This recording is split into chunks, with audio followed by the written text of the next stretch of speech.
Hello viewers, welcome back to my video. तो आज इस वीडियो में हम बात करेंगे क्लास 11 मैथ्स की एक्सरसाइज 1.3 का जितना भी बेसिक्स है ना उनके बारे में। बेसिकली 1.3 का इंट्रोडक्शन होने वाला है। तो यहाँ पर सबसे पहले क्या बोला है, सबसेट बोला है। सबसेट क्या होता है, देखो एक्स एक सेट है किसका, एक एग्जांपल लेके रखा है यहाँ पे मैंने। एक्स सेट है सारे स्टूडेंट्स का स्कूल के, और वाई सारे स्टूडेंट का अपने क्लास के। अब देखो set of all student in your class जो है, क्लास के सारे स्टूडेंट जो है वो तो स्कूल के भी स्टूडेंट्स है ना। तो इसका मतलब क्या हो जाएगा कि वाई के अंदर जितने भी स्टूडेंट्स का सेट होगा वो एक्स के अंदर प्रेजेंट होगा। अब पूरा का पूरा सेट जब किसी दूसरे सेट के अंदर प्रेजेंट होता है ना, तब उसको हम क्या बोलते हैं, सबसेट। ठीक है, यहाँ पे एक और एग्जांपल लिया है ताकि क्लियर हो जाए कि a इक्वल्स टू 1 2 और फिर 3 4 5 6। यहाँ पे जो है 3 4 एक सेट है ना, इसको a ने एक एलिमेंट की तरह हम बीच में घुसाया हुआ है। जब ऐसे किसी सेट को घुसाते हैं ना तो उसको हम क्या बोलेंगे कि इज़ ए सबसेट ऑफ ए। लेकिन अगर सिर्फ एलिमेंट की बात करें तो वो क्या होगा, बिलोंग्स टू। ठीक है, हमने पहले भी पढ़ा था बिलोंग्स टू क्या होता है। एलिमेंट की बात करेगा तो बिलोंग्स टू, और सेट की बात करेगा पूरा तो सबसेट। ठीक है, फिर बात करते हैं दो इम्पॉर्टेंट पॉइंट्स की। वो है हर एक सेट जो है खुद का सबसेट होता है। ठीक है, और फाई जो है वो हर एक सेट का सबसेट होता है। ये दोनों बात आपको हमेशा याद रखनी है कि खुद का सबसेट हो सकता है और फाई सबका सबसेट हो सकता है। ठीक है, फिर बात आती है proper subset and super set की। प्रॉपर सबसेट में क्या बोला है ना कि A जो है वो सबसेट ऑफ B। ये बात आपको पता चल गई, A सबसेट ऑफ B हम कैसे बोलते हैं। अब A not equals to B होना चाहिए, देन उसको क्या बोलते हैं कि A जो है वो इस प्रॉपर सबसेट ऑफ B। देखो यहाँ पे एग्जांपल क्या लिखा हुआ मैंने, 1 2 3, और यहाँ पे B में क्या लिखा हुआ है, 1 2 3 4। अब देखो A में क्या था 1 2 3, वो B में तो B में भी तो प्रेजेंट है ना 1 2 3।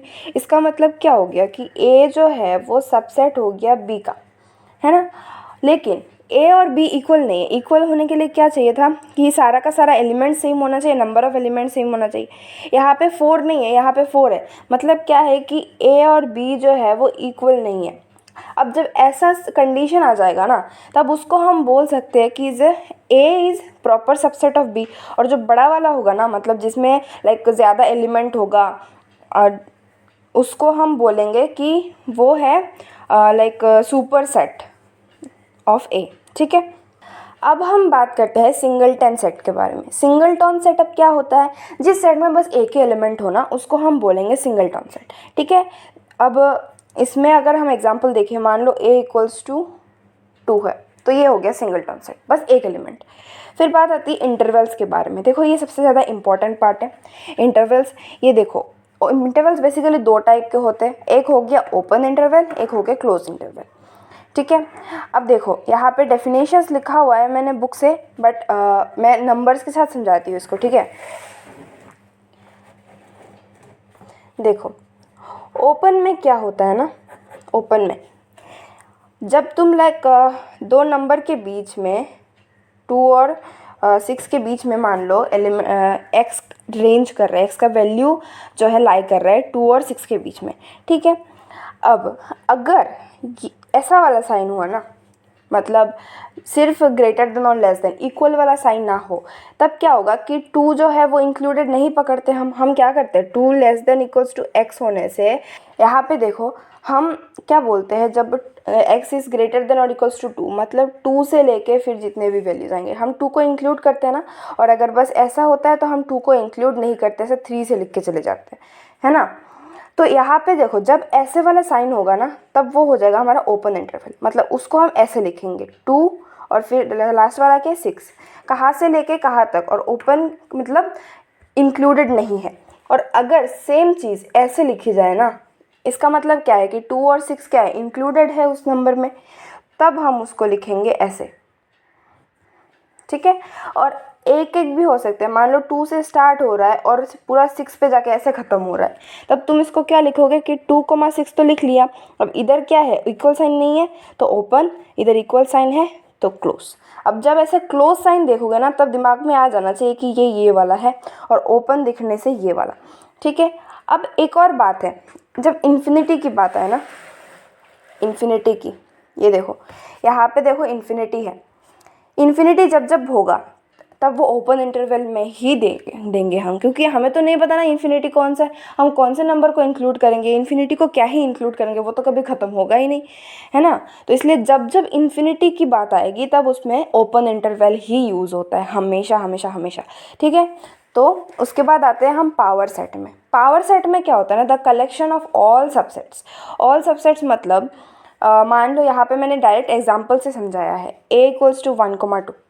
अब यहाँ पे जो है तुम बोल सकते हो कि एक एक एलिमेंट ए का सबसेट है, ऐसा भी बोल सकते हो। पहले मान लो कोई नहीं है तो 5 क्योंकि 5 is a subset of every set, ठीक है, ये हमको पता है, तो ये लिख लिया। फिर एक एक करके लिखो, जैसे कि 1 2 है तो पहले 1 लिखा, फिर 2 का सेट लिखा। अब दोनों का सेट लिखो 1,2, क्योंकि every set is a subset of itself, ठीक है। फिर हम बात करते हैं एक 3 एग्जाम्पल, मतलब 3 एलिमेंट वाले एग्जाम्पल के बारे में, ठीक है। इसको मैं समझाती हूँ क्योंकि इसमें तो 2 एलिमेंट था, इजी था थोड़ा सा। इसमें देखो पहले हम क्या लिखते हैं 5 को देख लेना वापस से, क्लोज ब्रैकेट के अंदर मत दे देना, वो गलत हो जाएगा। बस 5 लिखना है, इसको ब्रैकेट के अंदर नहीं डालना, मतलब बड़ा वाला के अंदर तो डालना है, लेकिन जो एक एक एलिमेंट के लिए डाला हुआ है ना, इसमें 5 के इधर नहीं डालना है। 5 फिर एक एक एलिमेंट करके देखो 1, फिर दे दिया क्या 2, एक एक एलिमेंट करके सारा डाल दिया अभी 3 तक। अब 2 2 करके डालो, देखो 1 और 2 पहले डालते हैं हम, 1 2, फिर 1 और 3 का डालते हैं, ठीक है। अब तो 1 के साथ किसी का नहीं होगा, फिर 2 का देखो, 2 का 3 के साथ, फिर तीनों का लिख दो। ऐसा नहीं है कि 2 3 है तो 3 2 डालो, नहीं, उल्टा उल्टा करने की ज़रूरत नहीं है। उल्टा करोगे तो वो मतलब सेम ही हो जाएगा ऑलमोस्ट, तो उल्टा मत करो, क्योंकि सेट जो है उसको उल्टा पुल्टा करके लिखोगे तो भी अगर एलिमेंट सेम होगा ना तो वो इक्वल सेट हो जाएगा, तो एक सेट 2 बार हो जाएगा। ऐसा नहीं कि 1 2 लिख दिया तो 2 1 भी लिख दो, 1 2 1 3, एक एक का एक एक के साथ ही हो सकता है, उल्टा वाला भी नहीं होगा। अब देखो 2 के साथ 3, अच्छा ये तो लिख लिया। फिर 1 2 3 पूरा सेट लिख दिया, क्योंकि every set is a set of subset of itself, है ना। फिर बड़ा वाला ब्रैकेट बंद कर दो, हो गया ये वाला सेट। अब देखो इसमें कितने नंबर ऑफ एलिमेंट्स आएंगे, मतलब कितना सेट सबसेट इसके अंदर आएगा पावर सेट में, ये हमें कैसे पता चलेगा। इसके लिए एक फॉर्मूला है basically 2 to the power m।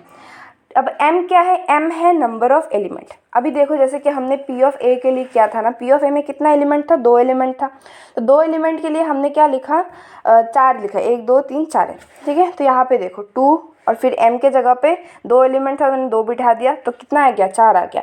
अब ऐसे ही जब यहाँ पे हमारे पास 3 एलिमेंट थे ना, तो यहाँ पे मैंने क्या किया, m की जगह पे 3 बिठा दिया, तो यहाँ पे 8 आ जाएगा। अब अगर तुमको एग्जाम में बोल के दे कि एक सेट है, इसके अंदर इतना एलिमेंट है, तो बताओ पावर सेट में नंबर ऑफ सबसेट जो है वो कितने होंगे, ठीक है। तो तुम क्या यूज़ करोगे, ये वाला फॉर्मूला यूज़ करोगे।